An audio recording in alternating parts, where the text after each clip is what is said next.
learning spaces and knowledge repositories that we are running for all 3 projects. And in case you do not want to appear in the recording, you can always keep your cameras and mics off. And just keep in mind that in the breakout rooms, you can speak freely, you can open your cameras, nobody will record you there. Okay, I will start with the Living in EU initiative, which brings together local and regional leaders who recognize the potential of technology to enhance the quality of life in their territories. It is important to note that it is not only for cities. This is a multi-level governance movement, which means that we support public administrations of all sizes, which can be villages, towns, cities, metropolitan areas, and bigger regions. And they can also be in any level of digital readiness. And they will be aiming to understand and adopt digital technology as a tool to solve the challenges they're facing. And through our activities, we enable those communities to collaborate, to share smart city strategies, and to reuse solutions that are applicable to their cases. So we're not trying to reinvent the wheel. We're using what has already been studied, what is already there, so we can help others more. The collaboration is based on a political declaration that is called the Joint Boost Sustain Declaration. And this defines the values and the principles of the movement, which are the digital transformation that should be citizen-centric. The technology is used to help the city work better. It's a tool and not an end goal in itself. And then data should be managed in an ethical and socially responsible way. And lastly, platforms should be interoperable and based on open standards. Just so you know, almost 200 mayors and regional ministers have already signed the declaration, and more than 180 supporters. And here you can see the picture from the last signing ceremony, which took place on October 9th in Brussels during the actual the in-person European Week of Regions and Cities. And we had 9 cities and regional authorities joining the movement. Cities and regions should join the movement because they can learn about developments at the European level. They can share knowledge and solutions from their cities' digital transition processes, and also access and use the services and tools that are available from the European Union. And there are some technological concepts such as the local digital twin, Cityverse, the interoperability, and more, which can be clarified within the movement's offerings. We're also tackling and sharing information and guidance on matters of transparency, liability, raising awareness among citizens and public officials, and some ethical implications of AI, the AI Act, I'm sure you have heard of, and many more. And finally, Living in EU provides direct access to the tools and services that have been designed to help the cities accelerate their digital transformation, such as support services. We have a help desk available. There are some technical standards, assessment tools, and procurement templates that signatories can use. Through Living in EU, we operate 5 working groups that correspond to the 5 commitments of the Joint Boost Sustain Declaration. And on this slide, you can see the current topics of each group. And just so you know, if you want to get involved, each working group has an annual work plan, which is being developed together with the members to identify the topics of the year. So this means that if you become a member, you can put on the table any topic that you believe you need support with.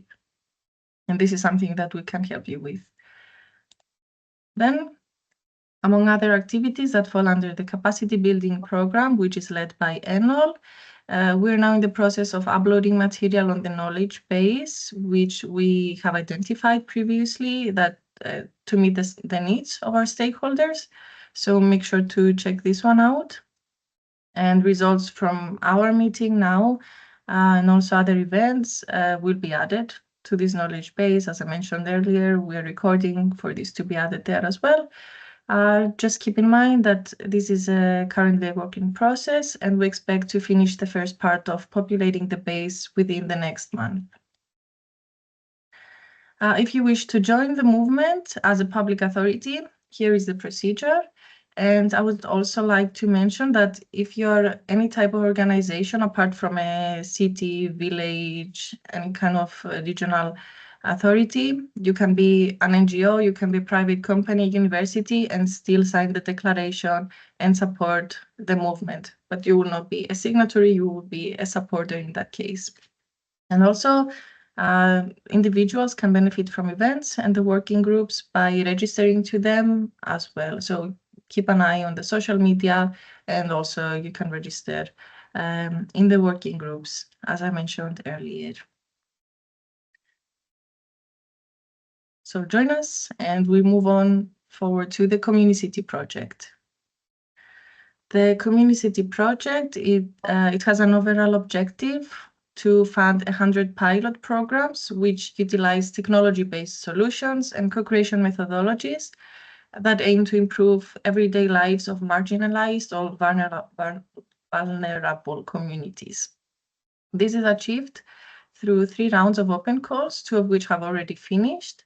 And we're now on the 3rd and last one, which you can also join in case this is something that fits what you aim to do. This project in general focuses on co-creation, co-learning, and knowledge sharing with the communities. And the methodologies to co-create, as well as some technical tools, are made available for pilot teams in order to achieve the desired outcome that they have. I forgot to mention the procedure that we follow, which involves as the first step the cities, which are formulating the challenges. So each city comes to us with some challenges that they identify as faced by the marginalized communities in their territories. And then the technological companies and other interested organizations apply with a technological solution that utilizes co-creational approaches. And then, as a last part, once the teams have been selected, they implement the solutions with a close collaboration with the municipalities of each participating city and its target community. So in case you're interested, as mentioned, we're currently on the 3rd open call, which has launched in September, and it is open to all legal entities which are based in the European Union, or they can be based on Horizon Europe eligible countries. And for this round, we have money and grants to fund 62 pilots, which will receive a grant of 12,500 euros each. And in case you're interested, make sure to check the challenges through our website. And just so you know, in case you live in a city and you have a solution, but your city did not apply for the project and it's not there listed on the project, you can always provide the solution to another city in another country even. And then last but not least, ENO has recently launched the Community Lab space, which you can find on the website of the project, just on the very first tab. And Community Lab is aimed at everyone who could potentially benefit from the project's learnings, and this can be the pilot teams or everybody else. So you can also check it out in case it is of interest to you. It is a space for mutual learning that consists of 3 main content categories: the capacity building space, a knowledge sharing space, and the space for engagement and collaboration. And in Community Lab, you can find multimedia of the project, you can find procedures followed in Community, you can find detailed manuals on how to run open calls and how to run pilot projects. These are very detailed manuals. They even have email templates on how to run each step.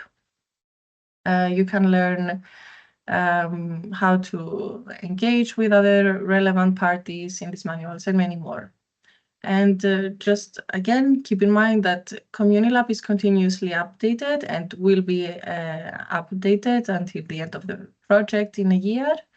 And some content that you can see here in blue is not available yet, but is currently being created. So we will either finalize or create and then upload it on the platform, and you can always check it out at a later time and access the material that you need. And with this, I wrap up the intro to Communicity, and Andrada can move on to the presentation for UTMC. Yes, thank you. 1 second to request the control. Mhm. Okay, by now, Dana presented some European initiatives. The UTM Center is supporting the urban transitions missions, and its scope is global. So in this project, we are talking about a global reach. It is connected with net zero cities as well, as it was an idea started after net zero to push for urban transitions on a global level and see how other continents are doing and how we can learn from each other. So at the core of the UTM Center is actually a platform which is providing funding assistance, peer learning, and capacity enhancement. And you can see the partners, but well, how can I? Oh, I cannot. Oh, thank you. Okay. In terms of the community so far, we have 90 UTM cities, and we are talking also about cities that are not part of the mission cities because the mission cities is just an European initiative, and you can see how they are spread across the globe. So far, we have more than 850 platform users. And it is a multi-level government ecosystem, meaning that we have mayors, city staff, experts, academia, researchers, consultants, companies, and other small enterprises. And we gladly invite also citizens, which are more on the NGO part, which want to get involved in their cities or in the global discussion. Sorry, next slide. No, I cannot. Ah, okay, sorry. So what are the platform's benefits? We have a funding assistance, which means there is somebody on the other side, actually a colleague answering to the questions and calls. And we have a a global funding watch, which is very interesting because actually it scans the global funding opportunities that are out there, and it's indexing them, and you can see when is the deadline, which are the subjects, and you can actually see what's going on in terms of funding. Of course, we have a knowledge repository where we put all the information we have, reports, even the recordings of the peer-to-peer learning sessions and everything. We have the capacity building and exchange program. Very important on the platform, there are groups for key subjects like nature-based solutions, financing, mobility. Those groups are open to anybody who wants to join them and take on the conversation, but also the UTM cities, the ones that are part of the UTM cohort, have a special group just for them so they can discuss more in detail what they are facing. And of course, we have the dissemination part that we are also doing right now. Okay. Here you can see in short the UTM framework. This is basically a guide for cities with resources that aims to help them improve their climate strategies and prioritize their actions. This is again, it's a framework that you can find on the UTMC app that I think Michelle already shared. Or yeah. Okay. In terms of the funding assistance, so far all the events we had and all the discussions, everything goes back to the funding, of course. That's why we created this finance and funding help desk, which is actually a person. You can see him in the first picture. Nicola, our colleague, is the one dealing with all the questions, and at this point, he's the expert in all the finance that is possible out there. So please feel free to contact him. As I said, there's the Global Funding Watch, the mapping funding of the opportunities out there. And we also have, through our different events, online sessions or in person, we have some sessions on finance. One we actually had last week in Brussels for the UTM Summit. Okay. Yep. In terms of the knowledge repository, what you can find there is case studies, tools, guides, reports, articles, and very importantly, event recordings. We have also, and we will have the future one in 2 weeks, I think. We have virtual coffees, which basically we talk. The last one was on nature-based solutions. We had the mayor from Morocco and from South America. I don't remember exactly the name of the city, but there are open discussions where a subject is brought into the forefront, and the participants actually have a free discussion with or without the coffee. Okay, in terms of the capacity building and exchange, as I told you, we have the peer exchanges, trainings, because we are representing the living labs. We did bring to the global community the concept of living labs and how to exactly engage in community through the living lab approach. As I told you, virtual coffees, conferences, and platform discovery tours, which, by the way, we will have a platform discovery tour this coming Monday. So if you're interested to actually see the platform and understand how it works, you can join this event. And that's about all from me. If you have any questions.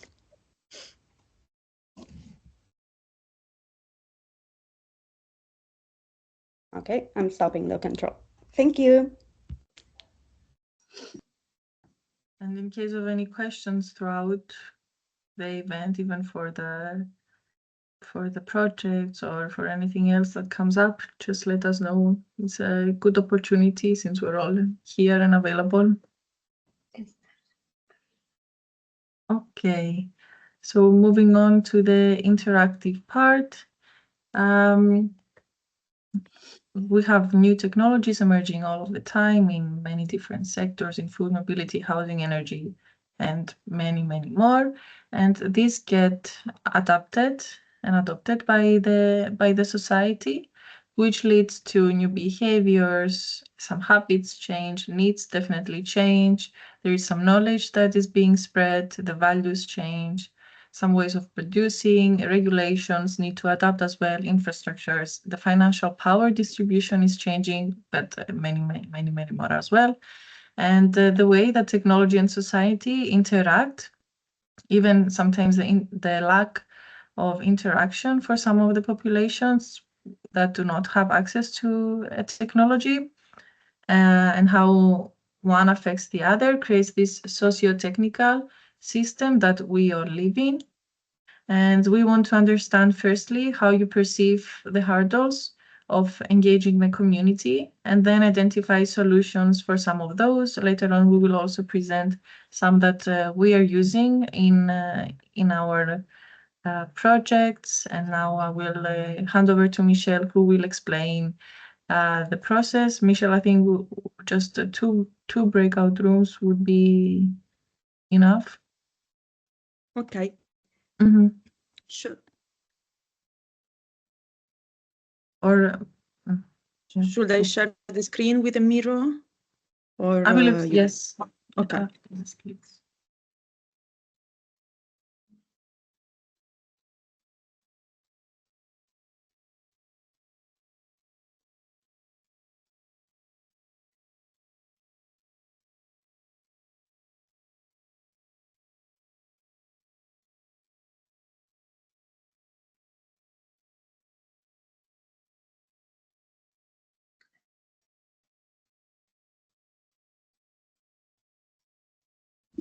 In the meantime, while Michelle is organizing the two breakout rooms, We will now go through an exercise. It's a short exercise to see what types of problems you encounter, what are the challenges, and then possible solutions. That's why we are going to share a Miro board and we are going to be in breakout rooms.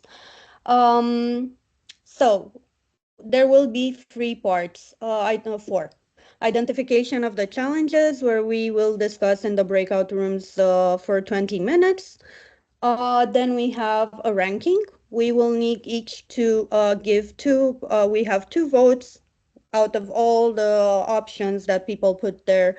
We can vote on 2 of them.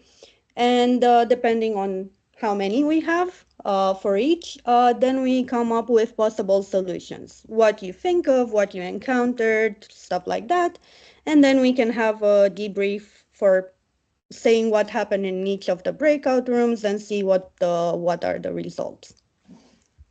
Great. I will open the breakout now. Thanks, Andrada. They are open.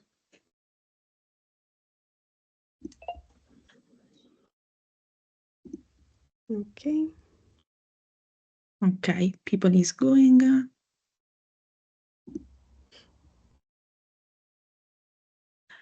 I think, Dana, you can go to room 1 and Andrada go to room 2. Fra, you go where you want, and I will join the other room. Okay, I will go to room 1. Great. Awesome. Okay. Okay. We jump back in. Yes.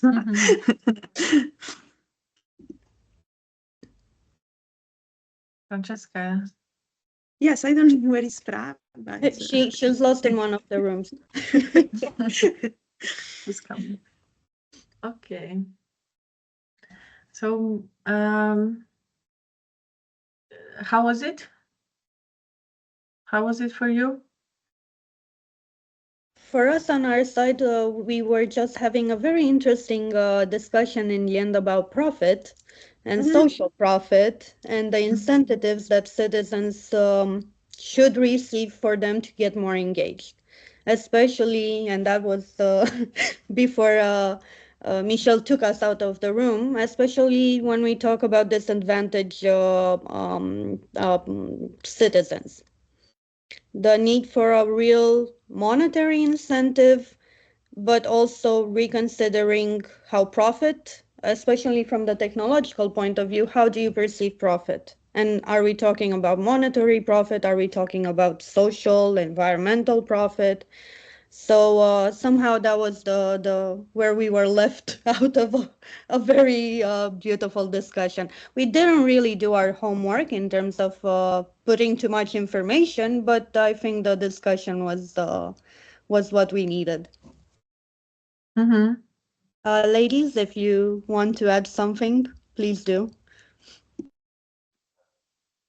No, I found it very interesting. I think it always helps to have a framework of putting in the problem, institutional point of view, technical, just to have a complete picture and not just dialing into the solution and have like a very narrow discussion. So I really liked the discussion. It also for me was good to like structure my thoughts, and I come more from a tech proponent and like new economy point of view. So it's good to always have this different perspectives. Yeah, thanks a lot for that. Oh, yes, thanks a lot also from my side. It was interesting debate, and yes, I think the issues are very complex, and we need that kind of discussions and exchange of ideas and point of views. So it's interesting. Yes, thanks. Thank you so much. Well, from our side, we did our homework. So we have listed a lot of problems that we have identified for all of the categories, the social factors, institutional and the technological. Mostly, it appears that everything goes back to the governments, but also people have power and it's essential for people to do what they can in their communities. For example, if I have grandparents that need my support, it's essential to support them. If I can participate, even though I'm not trusting the government, I can still do my part, or I can try to do it on my own way. I can start a grassroots initiative. I can see what other channels there are out there for me to have an impact to my community. And we also tackled that it's very important when these events are happening for the language that is used to be proper, and we need to be understandable. You cannot reach communities that have no idea about technology. They don't know what co-creation is. They don't know what the value is in all of this. You cannot reach them if you're talking like you're in a very high-end event. You need to be approachable. You need to be there for the citizens. Do you want to add anything else, Ite or Borge? No, I just want to. Oh, sorry. I just want to thank you for this discussion. Thank you so much. Yes, thank you. And I think you explained it very well what we talked about. Okay. Well, I will share this again. Basically, here to conclude, we have listed a few methodologies that have been developed and tested to engage communities in very different settings. And of course, this is not an exhaustive list. And for this to be implemented, they need to fit your aim, your target group. They need to be applicable in what you want to achieve. This is a list from this article that we have used.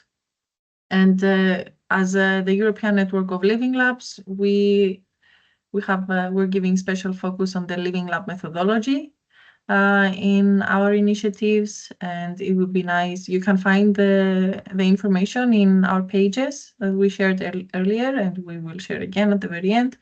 But keep this in mind in case you have an event coming up or some co-creational activity.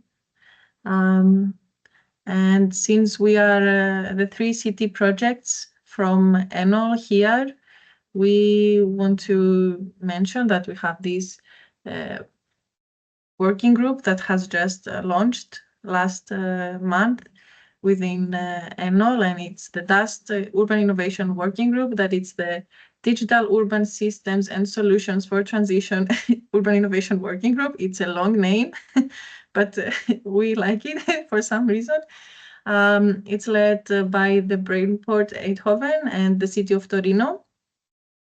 And you're welcome to join the initiative. We will have our first event coming up within next month, and we're looking forward to have you join. And here you can find the information to the projects and also our contacts in case you want to reach out to us or you have something to share. Just feel free. We're open to collaborations. If you have a tool that you think is beneficial for our target group, we can take a look. If you think that we can help you out with something, please, again, reach out. And this is from my side. I don't know if Andrada or Michelle or Francesca want to add something else. No, Okay. thank you so much. Okay, we can end 5 And minutes. thank you for sharing your LinkedIn, Kathleen. Yes, I would like to thank you again for this interesting event and collaboration. We as Technology Park Ljubljana are also very much engaged in community building. As you know, our director is also now how to say, taking a lead at this technology park initiative, and yes, we can share the data and information, and we can, of course, in the next in the future collaborate together. So yeah, thank you very much for your inputs and for this event. Thank you. Thank you so much. We're open to this. We're looking forward. Okay. Thank you so much. We can finish here. Have a Thank good you. day. You too.